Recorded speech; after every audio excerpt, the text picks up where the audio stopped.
Welcome to Manager Tools. This is Sarah. While we're excited to be offering our new effective executive training and workshops, Mark is still conducting individual executive coaching to address the specific needs of individual executives. You can begin today, a 5-month engagement, meeting with Mark once per week, plus unlimited back and forth communications throughout, where Mark and you will determine your executive gaps and develop a plan to fill them with effective executive behaviors. We all know executive life is different from managing the day-to-day, and sometimes mid to senior level managers simply need help to get there. For more details, contact Maggie to learn if this program is right for you. Send her a note to customerservice@manager-tools.com. Today's cast, Assumptive Goal Setting, Part 1 of 1. Folks, each and every year, we re-release some Hall of Fame guidance around goal setting, knowing that the holiday season is upon us, and soon we're going to be entering a brand new year with brand new goals to achieve. So today we're going to cover a few things. First, what is assumptive goal setting? Then, how do I do even more next year, even when this year was so hard? And finally, how can I get more done with less? If you'd like answers to these questions and more, keep listening. Welcome to Manager Tools. Today's topic, assumptive goal setting. Here we go.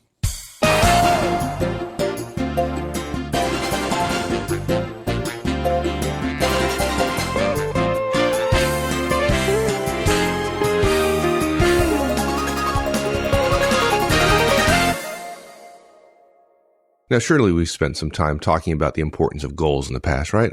I mean, oh, I hope so. We've done this for a while. They're big. But it's really funny how many people don't want to have to set goals, yet they expect all sorts of publicly visible people and organizations and institutions to do just that, right? I mean, we expect our governments to live within their means, which of course requires goals and planning and things like that. Budgets, right. And we expect our teams to win, which surely they would not do if they weren't setting goals of winning, right? Right. We expect our companies to meet their budgets so we can get our raises and all the and get the budget we like every year and perform as they say they will. Right. All those things take goals. And how can we ask not to be held accountable for achieving goals while simultaneously expecting the institution we work in to have enough cash available to pay us when they say they will? You know, paying on time is a goal. Surely somebody in finance or cash management has a plan for, right? Right, yeah. And of course, the answer is we can't if we want to be a professional part of the organization. This is a bit like the conversation you and I have when the company that someone is working for wants to grow 5% and the manager puts together a budget about how they're going to grow 1% or 2% because they just can't get any more. And it's like, okay, so somebody else is going to do 10 just to make up for the fact that you're not an effective manager and can't figure out how to get to 5. Yeah. Right. Yeah. Or let's do 5% cuts and the manager does, well, I'll cut 2 because really I'm particularly important. No. I think we've shared that in the past. It's not a great strategy. If your boss asks you to cut 5 and you come back with 2 because your organization is just so important, it's probably not true, and it's not effective in terms of relationship with your boss. But, you know, when it comes down to us as individuals, a lot of folks say, man, it's harder than it seems. I mean, how can I set a goal that's bigger than what I'm already doing? When, frankly, getting to this year, to where I am right now, was really, really hard. How can I find more revenue when I just barely made it by the skin of my teeth this year? Yeah. I'm already to the bone, right?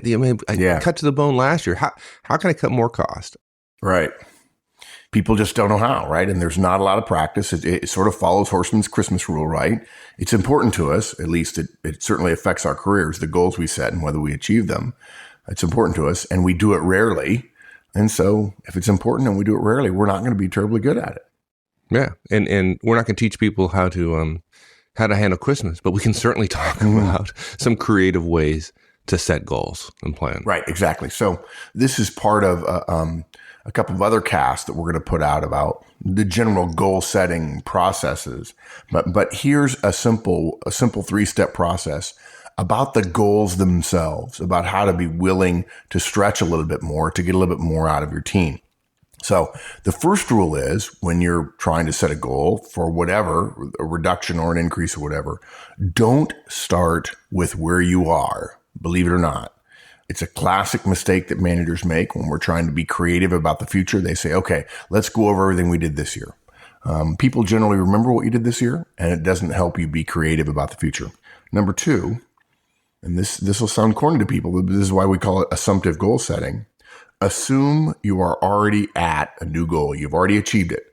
The point here is, if you start with where you were, thinking about a 10 or 20% improvement is about creating the future, and people are inherently uncomfortable with it. They think they have to be imaginative and creative, and they don't think of themselves that way all the time.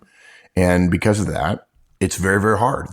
They begin to defend the status quo wherever they are now.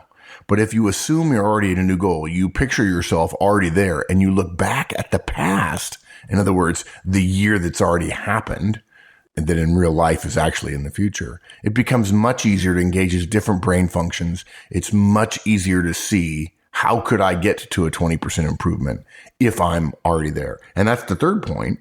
Once you picture yourself at that future goal, let's say a 20% revenue improvement, then you simply ask, what had to happen to get here? In other words, not let's plan for the future. Gosh, the moment the future starts, we don't know what's going to happen. So how would we plan what's going to happen in the future when we don't have any control over it? That's different than saying, okay, we're already at 20%. Let's look back at the previous year. What would we have had to have done from a year ago to now in order to get 20%? And people are much more comfortable talking about possible strategies, plans, actions, operational changes, process changes, and so on, when they are looking back at what they, quote, have already done, unquote. It sounds a little mental maybe for some folks, but this is how a lot of professionals do it. They assume they're already there and then plan in reverse, if you will, rather than planning about the future, which people are uncomfortable with. Right. Mental. Yeah, folks have called it mental before. So Oh, yeah, I've been called mental. Maybe that's not too far a stretch. Okay, don't start with where you are. Now that seems, I don't know, it might seem a little bit difficult. I mean, how can you get to somewhere if you don't know where you are? How can you get to New York if you're in California and you don't know you're in California? Well, most people already do know they're in California. I mean, you might not when you're there, but generally I do. Because of the taxes, of course. That's the taxes. Yeah. Actually, for me, it's because of the golf. But look, when we talk to managers about this, what happens is they don't know what to do to plan the future. So they spend a good bit of time revisiting the previous year and making a case for it. It's almost like a year in review. Here's all the things we did. Here's how we got to where we are. Right. And it's simply because you want to be accurate about where you are. There's nothing wrong with that. But they're also essentially avoiding the planning, the creation, the imagination, the creativity. Sorry to use the same word twice in different tenses, of thinking about the future. So what they do is they do what they know, which is let's go over the year because as you say, Mike, they've got to be able to be clear about where they are. The fact is it doesn't help people. It sets the wrong tone. It sets the wrong message that let's spend a lot of time agreeing on what's already happened in detail. Look, the fact is for many of us, thinking about the future is hard. You know, we're in a constant battle day to day, trying to assert ourselves and believing that, frankly, often when we come in with 3 things to do and we don't get any of them done by the end of the day, we're just being tossed around by external forces that, even though we think we're more powerful to resist them, we have a long history of not being able to do so. Our boss intervenes. Well, you just said it, right? Your boss comes in and dumps something on your desk at the last minute. You got to respond to. You have some crisis with a particular customer. You have these urgencies. You have diversions and unplanned ideas that come up from 5 levels up. You're just fighting fires day to day. Yeah. And you're so frustrated at the end of each day in terms of not being able to get to what you thought your priorities were, right? Or what your priorities really are. The idea of doing even more than you're doing today is just overwhelming. Yeah, exactly. Yeah. And so that feeling of unempoweredness, I'm sure that's not a word, carries right over to planning for next year. We accept where we are. We know where we are, and we see the stretch required of us for new goals for next year, and often what's required for the team as well. And they see that we see it as stressful and as risky. Okay. But here's something interesting. We want to put a thought in your head before we'll come back to it here in a few minutes. Consider this.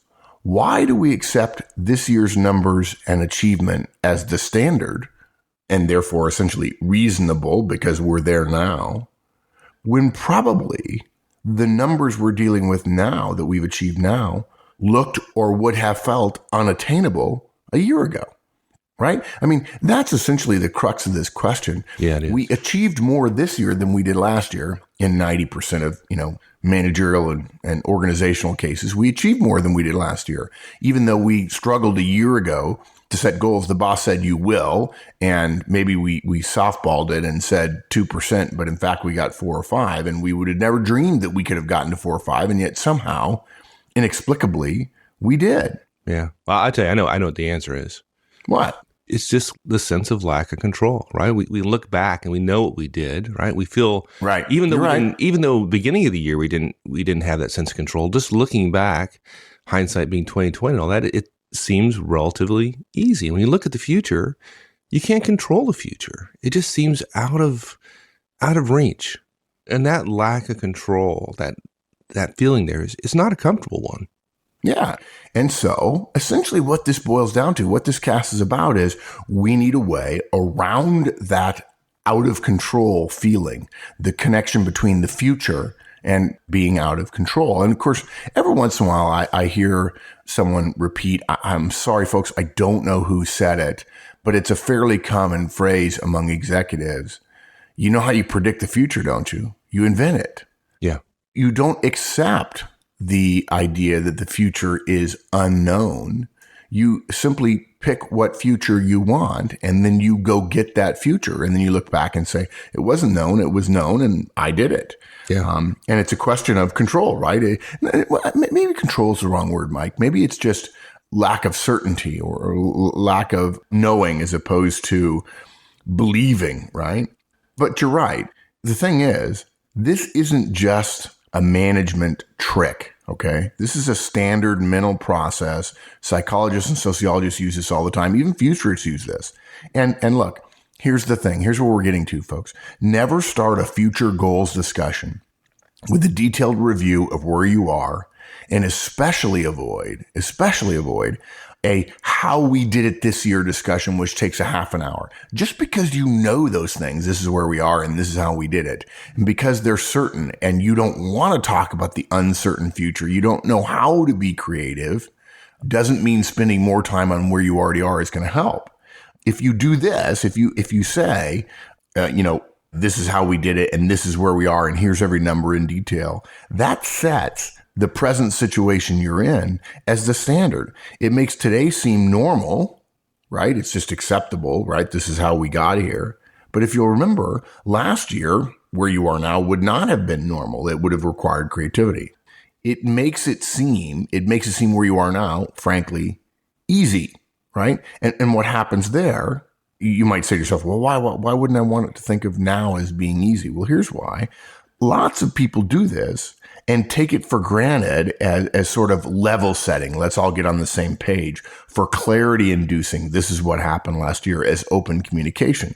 And again, I've said it before. I'll say it again, that it's about spending time on the things we know as opposed to having to deal with the things we don't know. And I've done it too, right?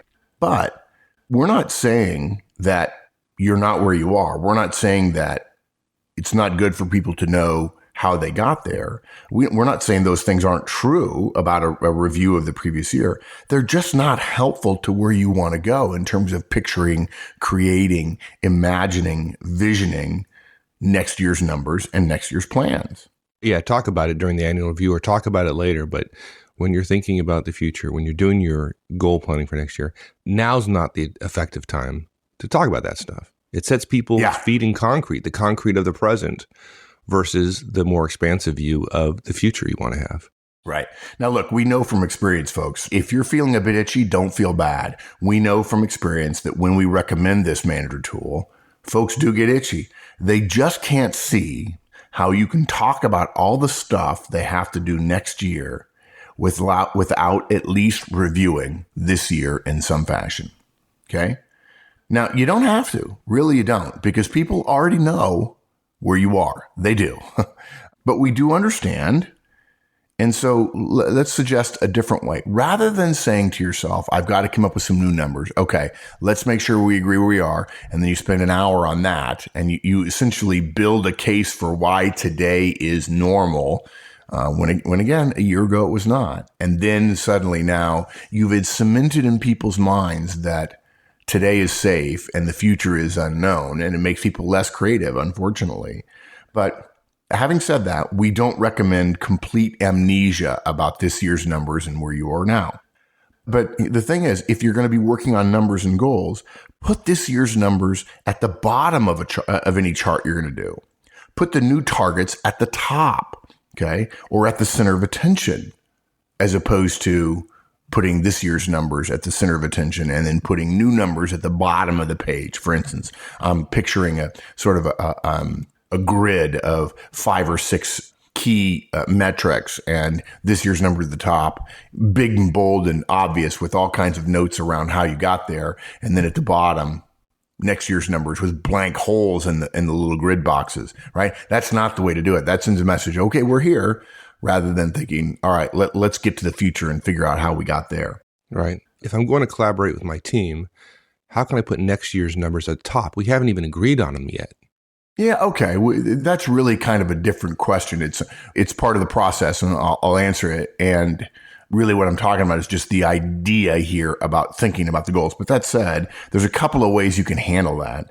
Look, if you really want to be sensitive to your team's input, and by the way, there are times when we recommend that and times when we don't, you can put last year's numbers at the bottom of a chart, right? And leave the top lines for next year's numbers blank, okay? Now, remember, you don't spend any time at all when you're collaborating with your team going over how you got to your numbers. That just, again, cements the present in people's minds, and they'll remember it pretty well, right? They will. Now, on the other hand, we'd still recommend highlighting the chart as about next year's numbers. You put next year's numbers, whatever they're going to be. In other words, you'll leave blank grid spaces for those numbers, but it will be the top line. Perhaps it'll be in a larger font. Perhaps it'll be bold. Perhaps it'll be different color. Perhaps it'll have a special wider border to go around it. And rather than starting with last year's numbers, or actually this year's numbers, you put those at the bottom in smaller font and plain type and say, okay, here are last year's numbers. Let's now talk about where we're going to be next year. Now, that's one way to do it. Or look, folks, it's completely reasonable. And if when I say this, your response is, well, no, that's not reasonable, you're wrong. It's a different way of doing it. It happens a great deal. Sometimes it works. Sometimes it doesn't. It depends on the team. It depends on the situation. But what you can do is seed, as in planting a seed, the minds of your directs and put numbers in the grid for next year before you have your discussions. Okay. Now, I know some of you are thinking, wait. Yeah, you are. Gosh, yeah, you are with your background. But look, people say, aren't we collaborating? And yeah, sure we are. But folks, there's no inherent requirement that bosses gain consensus with their directs regarding goals they're going to set. Okay. And I want to spend a minute, it just popped into my head. I want to spend a minute talking about the difference between collaboration and consensus and brainstorming and goal setting. Those are all different. We don't just smush them all together and then allow our directs to say, no, I don't want that number, right? You can, in fact, pick a number. Now, you could also work individually with people to get them to commit to that number before you come to the session. Yeah, kind of a pre-wire type thing, yeah. Yeah, exactly. But look, let's make it easy, right? I mean, I know surely at least once you've told the story of your experience when you had responsibility for OSIS at MCI, the core system of the entire company. You know, none of your directs agreed with any of your goals, right? No, I mean, absolutely not. You came up with them completely independently. Yeah. A good team of people, right, had been achieving okay, but you felt like you needed completely different thinking. I mean, well, go ahead, tell the story. Spend a minute telling the story. I think it's worth it. Yeah, okay. So I took over the organization. It had a long history of doing well, but not great. It wasn't particularly loved by the rest of the organization, chiefly marketing. So I went and talked to a bunch of customers, and this is a longer story. I'm going to make this short because we can come back to this at some point. Oh, yeah. But they I heard 4 things that people wanted. They're all absolutely measurable. And I won't go through all of them, but there are 4 of them. And I went back to my team and I said, here are my goals. This is what I want to do this year. And I got a tremendous amount of pushback. I mean, people literally told me I was crazy. And I had a great team. We had pretty open communication, so they could say that to me. But I said, well, okay, I understand. So one of the numbers, without going into details of what it was, the number is like 657. And this particular number, the organization, and 657 was bad. Okay. Okay. The idea is lower, not higher. Uh-huh. And this number is 657 for the last 5 years, plus or minus 50, right? 657. And my goal was 0. And I stuck by it. Now, all the goals were something around that magnitude, something that people considered impossible. And the fact is, at the end of a year, we got all of them except one. All except one. There are 4 kind of key goals. And the number 657 is the one we did not get. We did not get from 657 down to 0. We got down to 7. Yeah. Okay. And people just told you were nuts. They told me we were nuts. And I failed in my goal, folks. And I'm a high C. So I want to be accurate. And there's some part of me that, hitting 7 as opposed to 0 was disappointing. But I tell you what, I still got, and the organization got, and my directs got, and their directs got, and their directs got rewards for hitting 7. Right? Yeah. It's okay. Oh, yeah. In fact, last night when I was thinking about this cast, it's morning as we were recording and it's quiet in our houses. Every time I hear this story, I get goosebumps. I get excited about it because it reminds me to not simply do podcasts about things that people will be comfortable with, right? Yeah. It says there is a whole nother world out there that's a stretch, that's a growth, that's a goal beyond what you think. And people do it all the time. And they're not necessarily fabulously clever managers. They're real people who just say, no, I believe we can do more. I see things in this team that other people don't. And I'm going to ask you to do more and greater. I'm always reminded of Peter the Great's quote. I will, about Russia, I will drag you kicking and screaming into the modern world. He was a dictator and probably a high D. Last night, as I was reading over the cast, I was reminded of Leo Burnett, right? The great American advertising company. I often joke about this at conferences. What do Tony the Tiger, the Frosted Flakes mascot, Snap, Crackle, and Pop, the Rice Krispies mascots, and the Jolly Green Giant, an American food product mascot. What do they all have in common?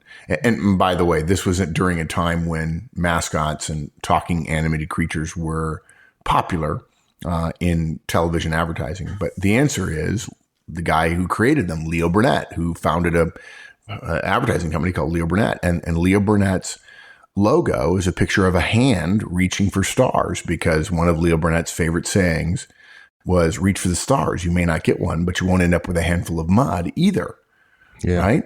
And in fact, I was on the website last night looking. I wanted some black pencils that are famous. I had one a number of years ago and have lost it. They're distinctive. And Leo Burnett, the company, is famous for their black pencils. If anybody knows anybody at Leo Burnett and wants to send me some pencils as a gift, I'd be happy to reimburse you. But yeah, it's that sense of there's more out there, right? You can completely change things. It's hard work, but rather than plodding and saying, okay, 3% more, you can have an out-of-body experience. And that's what this cast is about, is saying, I'm not going to settle from 650 to let's get to 550. And then next year it'll be 450, because that doesn't appreciably change things, does it? Well, it doesn't change thinking about how you get there. I think for me, the lesson was that, look, go from 657 to 0 causes folks to think about the problem completely differently. Exactly. Right? 657 to 600 would have seemed like a pretty decent goal, right? They work harder. 600 for 5 years, so 600 seems like a reasonable goal. But what they would have thought about was working harder, doing the things they do today better. And that's not what gets you those big goals. It's doing things completely differently, or doing different things. Exactly. Yeah. And that's what this cast is about, right? It's literally about standing on the zero, looking back at the 657, said, how the heck would we get here from there? And you say, well, we certainly have to do this, and this. And then you say, okay, let's do those things. Yeah. Right. I mean, yeah, we can't get there unless we do this. Okay. Yeah. Good. Okay. Well, then that's what we're doing. Right. Well, that's going to be hard. Oh, yeah. It's going to be hard, but it's going to be great when we get there. Oh, yeah. Right. It's awesome. And look, I want to make a point. I want to go back to the point I made earlier about consensus and collaboration and brainstorming. Look, folks, you can brainstorm with your team about a goal you've already set. That's okay. You can come to consensus about the process you use to get to that goal. And if you're saying, oh, no, Mark, I would feel uncomfortable doing that. Well, good. That's what I'm suggesting. You may need to get a little out of your comfort zone here in order to set a significant goal. Now, the goals don't always have to be significant. It may be you only think you can get to 5%, but the process we're recommending here still could work. But the point I'm making is let's not confuse brainstorming, coming up with lots of ideas, with collaboration, which does not necessarily include brainstorming and is just sharing and communicating, and then consensus, which frankly we don't like. You can brainstorm with your team based on goals you've come up with. You can brainstorm what the goal can be together if you want. You can brainstorm ideas to get there together, or you can be more directive and say, here, there are 3 things that we're going to do, whether you like it or not. You probably say it differently than that, but you have the ability with your role power. Hopefully you'll socialize the idea first, and look, we do rarely recommend consensus. It's highly misunderstood. It's terribly difficult to achieve. It's overrated, and it's almost always applied incorrectly in our experience, particularly when it comes to annual goals. And if you get in a situation where you think consensus and collaboration are lovely ideas, and you have 2 people on your team who are literally not willing to agree to the new goal, you're essentially saying, yeah, we're going to turn the asylum over to the inmates. We're going to, as a direct, I don't want to go there, so therefore we're not. I mean, then suddenly everybody starts growing at the lowest growth rate that the weakest direct will tolerate, which is backwards thinking. Yeah. Right. So I think we probably beat up the whole idea of what not to do, although it was designed to also get into what we're going to do as well. Right. Yeah. So what are some affirmative steps we can do? I guess the first one is you've spoken about, right? Assume you're already at the new goal. That's the technique. Yeah, exactly. If you assume it, if you just say, well, we're here, this is one of the most powerful techniques I have ever learned. It is so simple. And yet, wow, does it make a difference? It's the kind of thing that, frankly, ought to be taught in schools, even business schools. Large organizations nowadays are starting to address creativity and innovation, all those kind of things more directly. But it seems like a lot of the guidance that is being recommended is about structure or rewards or really organizational processes. The innovation stuff we read tends not to be terribly specific. Oh, God. Okay. Sorry. Everything we read tends to be not specific. But it doesn't really help the individual manager, right? But look, it can be some simple things that can make a huge difference. And this is one of those manager tools that are available to everybody, and yet nobody seems to use it. It's simple. Rather than starting with last year's numbers and goals, hopefully we beat that horse to death, and I apologize we went on so long, folks. What we're saying here, rather than spending time last year, rather than creating a comfort level with the present, we start with the future. We say, okay, let's put ourselves into the future a year from now, celebrating our successes. We say to ourselves, we've already arrived. Here's the number. We achieved the goals we set a year ago, which actually is now, but it's in the past in this visualization we're doing, right? So think about it. What's a better way to define imagining than picturing the future? And what better way to picture the future as opposed to standing in the present and guessing about it or thinking about where we might end up? What's a better way to picture it than by visualizing ourselves there and then describing where we are, what it's like, and then, of course, last step, how we got there. Look, if you want a 10% increase in performance from your folks, let's just say that for a second. And, it just occurs to me every time I think about numbers, right? The 657 pops into my head. And folks, remember Mike's story. And I promise you this, Mike and I guarantee you that there is someone not unlike you right now who is untethered enough from all the rules and processes and procedures that you would quickly say would keep you from getting a 10% improvement that they could easily beat, not because they're a way better manager than you at all. We're not scolding you here. That there are people who, because they can't see those things, because they aren't tied to those things, because their creativity has not been limited by the day-to-day processes, the ruts that they're in.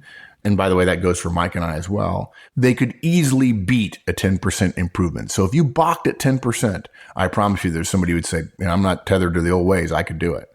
The fact is, the worst enemy to more audacious goals, and therefore more rewards for everybody, our own ties to our present set of behaviors and principles and rules that are written and rules that are unwritten, policies designed to improve performance.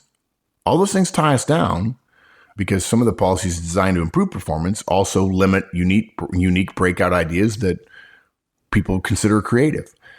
Look, what effective goal-setting managers and executives do is they ask, what does the business need from me or from us? They do not ask, what do we think we can do, which is a present to the future thinking as opposed to, I'm already there, let's look back on how it happened.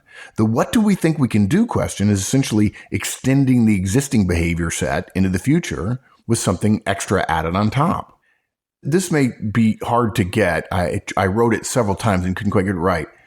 If you think the what do we think we can do question, and therefore it's where we are now is okay, and we're going to extend that a little bit, it makes smaller the improvement and larger the existing set of behaviors. If I'm already at 100% and somebody says I have to get to 105 next year, then all I'm really thinking about is the 5% difference.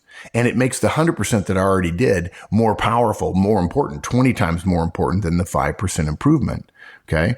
It basically says, put this little extra bit on top of what we're already doing, right? It says we're going to do almost everything the way we did it before, but we might also do some new things or some more things, but only as a fraction of the whole. And that, according to futurists and creativity people, is totally limiting as a mindset. It's even crippling to our next inevitable step, which is, okay, what are we going to do to get to our goals? It literally says you don't have to be different next year. All you have to do is do a little bit more. But the fact is, effective managers and executives who are setting goals ask, what does the business need from me or us? They approach it from 200% down, looking down to the 100% that you're already at this year, right? Because whatever you achieve this year, you're at 100% of. They look at it from the other side. They step out of the present, think about the future, and say, what's needed? They start with the outcome rather than with the installed base. They think of results, which in the case of goals is actually the achievement of them. In their mind, the goal, whatever it is, can be achieved because they're picturing themselves already having done it. And suddenly, if you ask for a 20% improvement for your folks and you look back from the 20%, 120% number, you spend a lot more time looking at the 20% and thinking creatively about building a road to get from where you were a year ago to now. The 20% improvement. You don't spend a great deal of time cementing in your head all those things that caused you to get to 100%, which of course makes doing them differently next year harder to picture. Now, if you're asking, okay, what about how they're going to do it? Folks, it's a great question, but it's still too soon to ask it. Okay. The moment you say we're at 100%, let's talk about everything we did this year and maybe we can get a 10% improvement. Everything becomes about how. It becomes about extending what you're already doing. It becomes about just getting more done and so on. But thinking about the future first, picturing the next year as having already happened, is at the heart of why assumptive goal setting works so well. Rather than concerning ourselves with the how, again, it's usually linear. It's usually extensive of existing processes and procedures, and it's tied to old ways. Effective goal setters only think first of the final result. They trust that the how can be figured out later, right? I mean, Mike, did you know how when you went from 6 to 57, when you set a goal of going to 0? No, I had no flipping clue. No flipping clue. Yeah. Yeah. And folks, you might think, those of you who are high C's, even though Mike's a high C, you might think, oh my gosh, I could never do that. But literally it is moving away from what you're comfortable with. It's the literally having no flipping idea that frees you up. And you might say, well, gosh, what if I don't get there? Well, Mike didn't. He only got to 7 and it didn't matter because it was such a game changing thing that everybody benefited for years later. So basically effective leaders And you notice I switched from manager to leader. Effective leaders trust that they can figure out how to do it later. And they separate the goal. Here's a key. They separate the goal from the how, and they free themselves and their teams up to be imaginative, creative, and willing to consider new ideas around the how in order to unlock that new potential. Okay. So, what does this mean action-wise? If you think you and your team are capable of 20% more productivity, state that as your key goal despite misgivings from others. Plant your flag in the ground at 20% first, and then, and only then, ask yourself, how am I going to get there?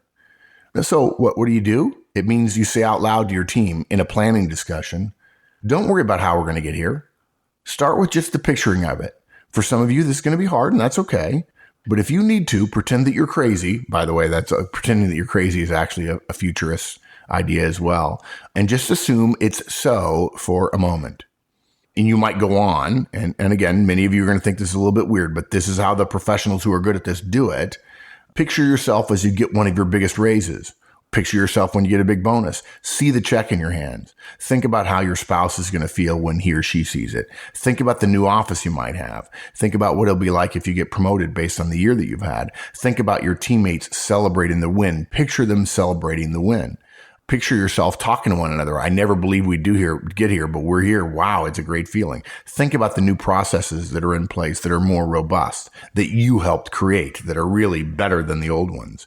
Think about the budget for the fact that there'll be more changes and improvements that'll be available to you.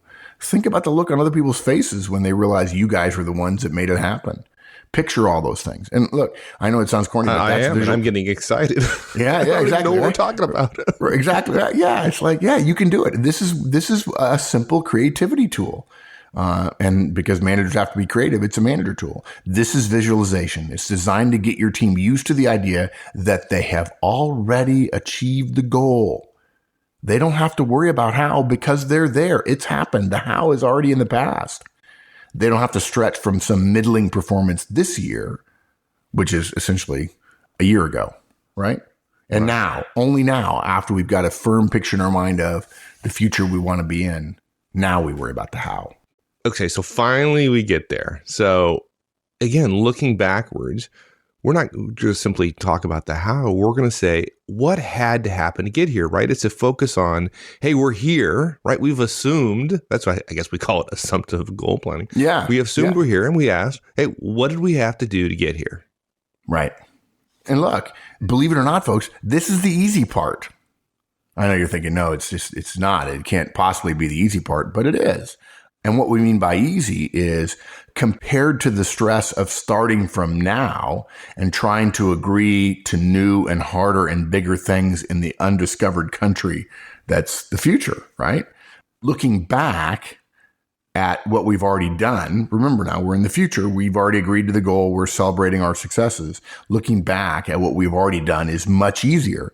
For some reason, the way the brain works, looking back at the past, even though we're assuming the future, frees up ways of thinking that aren't available to us when we have to be worried about, well, but how much are we going to really be able to control our future or not?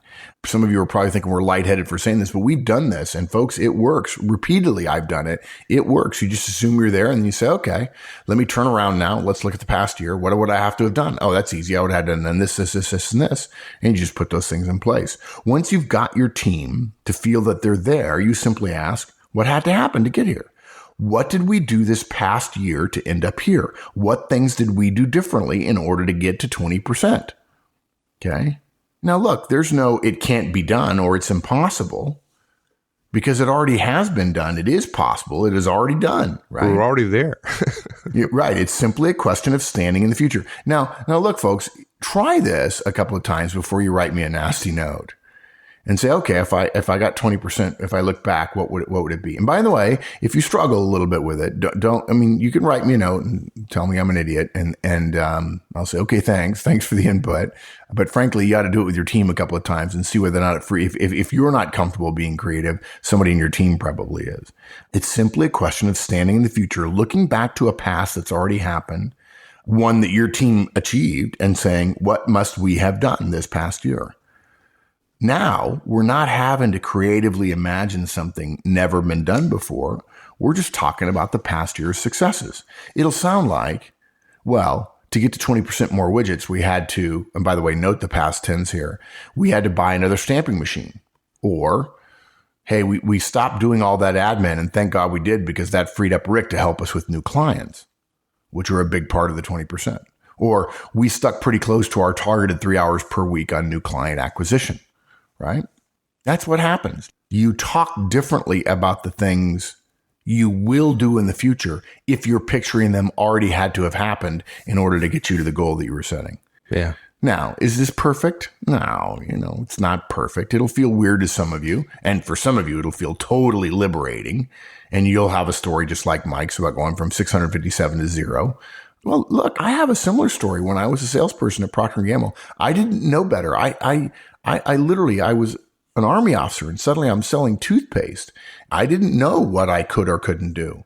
And I just set some goals and said, I'm going to do it. I remember my boss said I had to go talk to some pharmacists. And I said, okay. And he says, now we're 6 weeks into an 8-week process, but the goal for your territory would have been 200. I said, well, I'll get 200 in the next 2 weeks. And he said, oh, you're crazy. You can't do it. I said, oh, okay. You didn't know better. Maybe not. But I didn't know better. And I did it. Yeah. And he said, gosh, that's amazing. And it was the first month I was on the job, and he just couldn't believe it. I said, I didn't think it was any big deal. I just had to do it. And it was hard work, but I don't know. I just did it. I suspect if he'd asked me a year later, I'd have had all kinds of reasons why I couldn't do it. Right. Right. Yeah. So most people who engage in this kind of process say they wouldn't have thought of the stuff they did without the idea beginning with, if we really were here, what would have had to happen? This is a powerful way to free up different thinking processes. It essentially eases the stress of not knowing how to invent the future, because we're not inventing the future.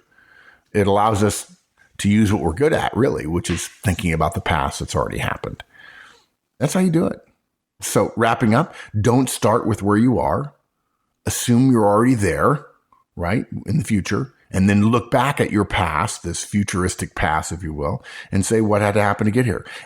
Look, for a lot of us, our problem with goals are that they take us into, as I mentioned earlier, the undiscovered country, right? By the way, folks, that's Shakespeare for the future. The future is inherently risky. It's unclear. It's dangerous. We know where we are, but we have no idea how to move forward as hard as we work to get where we are now. But if we picture ourselves at 10 or 20 or 50% growth, thanks to the way our brains work, and then we look back as if we already achieved it, the path to where we already are looks much clearer, and it's easier to build. And it essentially allows us to be wildly creative, as opposed to saying, no, that'll never happen, and self-censoring all the reasons that we know won't work. Thinking about the past is easier for most of us than the risky proposition of imagining a future. Brainstorming about what would have to happen is easier than jumping off a cliff into the future, into the unknown. And look, what this does is allows you to stretch a little bit. And that's what professional leaders and managers and executives do. They stretch and grow everybody around them. Yeah. And that makes the organization better, healthier, and more likely to keep you safe and secure for a long, long time. Yeah. And your folks will love it. People want to be part of something big. And, exactly. A 5% improvement doesn't excite people. Yeah. Yeah. Incremental gains are for the small-minded, frankly. There you go. All right, my friend. Thank you. Thanks, partner. All right. We'll see you. Thanks, everyone. Hope you enjoyed it, and we'll see you again next week. In the meantime, have a great one. So long.